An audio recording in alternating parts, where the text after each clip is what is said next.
Hi friends, welcome back to our channel. ഇന്നത്തെ നമ്മുടെ recipe നല്ല അടിപൊളി ടേസ്റ്റിലുള്ളൊരു മുട്ട സേമിയ ഉപ്പുമാവാണ്. അപ്പോൾ നമുക്കിതെങ്ങനെ ഉണ്ടാക്കിയെടുക്കുന്നതെന്ന് നോക്കിയാലോ. അപ്പോൾ നമുക്കിത് ഉണ്ടാക്കാനായിട്ട് ആദ്യം സേമിയ ഒന്ന് വേവിച്ചെടുക്കണം. അതിന് ഞാനൊരു പാത്രത്തിൽ കുറച്ച് വെള്ളം വെച്ചിട്ട് ഒന്ന് തിളപ്പിച്ചെടുത്തിട്ടുണ്ട്. അത് തിളച്ച് വന്ന സമയത്ത് അതിലേക്ക് സേമിയ ഇട്ട് കൊടുത്തിട്ടുണ്ട്. പിന്നെ അതിലേക്ക് ആവശ്യത്തിനുള്ള കുറച്ചുപ്പും ഒരു മുറി നാരങ്ങാനീരും പിഴിഞ്ഞൊഴിച്ചിട്ടുണ്ട്. ഈ നാരങ്ങാനീര് പിഴിഞ്ഞൊഴിക്കുന്നത് ഇത് വെന്ത് വരുന്ന സമയത്ത് സേമിയ എല്ലാം കൂടെ ഒട്ടിപ്പോകാനുള്ള ചാൻസ് ഉണ്ട്. അങ്ങനെ ഒട്ടാതിരിക്കാൻ വേണ്ടിയിട്ടാണ്. ഇതും കൂടെ പിഴിഞ്ഞൊഴിച്ചതിന് ശേഷം ഇതെല്ലാം കൂടി നന്നായിട്ടൊന്ന് മിക്സ് ചെയ്തതിന് ശേഷം അടച്ചു വെച്ചിട്ട് ഏകദേശം ഒരു 90% വേവിച്ചെടുക്കണം നമ്മളിത്. അപ്പോൾ ഇതൊന്ന് വേവിച്ചെടുക്കാം. ഇപ്പോൾ ഇതൊരു 10 മിനിറ്റൊക്കെ കഴിഞ്ഞിട്ടുണ്ട്. അത്യാവശ്യം നന്നായിട്ട് സേമിയ വെന്ത് വന്നിട്ടുണ്ട്. അപ്പോൾ നമുക്കിത് ഓഫ് ചെയ്തിട്ട് ഒന്ന് ഊറ്റിയെടുക്കാം. ഇനി നമുക്കൊരു പാൻ അടുപ്പത്ത് വെച്ച് ചൂടാകുമ്പോൾ അതിലേക്ക് ഓയിൽ ഒഴിച്ചു കൊടുക്കാം. ഓയിൽ ചൂടായി വരുന്ന സമയത്ത് കടുക് ഇട്ടൊന്ന് പൊട്ടിച്ചെടുക്കണം.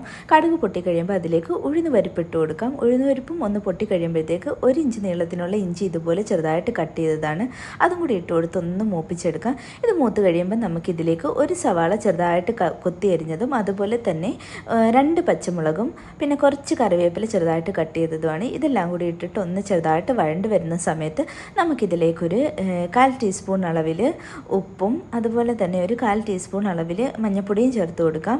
എന്നിട്ട് നമുക്കിത് ഈ മഞ്ഞൾപ്പൊടിയുടെ മണം, ആ പച്ചമണം ഇല്ലേ, അതൊന്ന് മാറി വരുന്നവരെ വഴറ്റിയെടുക്കാം. ഉള്ളിയൊന്നും ഒരുപാട് വഴണ്ട് പോകേണ്ട ആവശ്യമില്ല, ചെറുതായിട്ടൊന്ന് വഴണ്ട് വന്നാൽ മതി. ഇനി നമുക്കിതിലേക്ക് വെജിറ്റബിൾസ് ചേർത്ത് കൊടുക്കാം. അതിനായിട്ട് ഞാൻ ബീൻസ് ഒരു 3 ബീൻസ് ചെറുതായിട്ട് കട്ട് ചെയ്തതും ഒരു ചെറിയ ക്യാരറ്റ് ഇതുപോലെ ചെറുതായിട്ട് കട്ട് ചെയ്തെടുത്തതാണ്, അതും കൂടി ചേർത്ത് കൊടുത്തിട്ട് ഒന്ന് മിക്സ് ചെയ്ത് കൊടുക്കാം. ഇനി നമുക്കിതിലേക്ക് മുട്ടയാണ് ചേർത്ത് കൊടുക്കേണ്ടത്.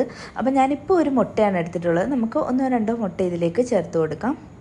മുട്ട പൊട്ടിച്ച് ഒഴിച്ചിട്ട് അതെല്ലാം കൂടി നന്നായിട്ടൊന്ന് മിക്സ് ചെയ്ത് ഈ മുട്ട നന്നായിട്ട് വേവിച്ചെടുത്താൽ മതി. അപ്പോൾ ഈ മുട്ട വേവുന്നവരെ ഒന്ന് വെയിറ്റ് ചെയ്യാം.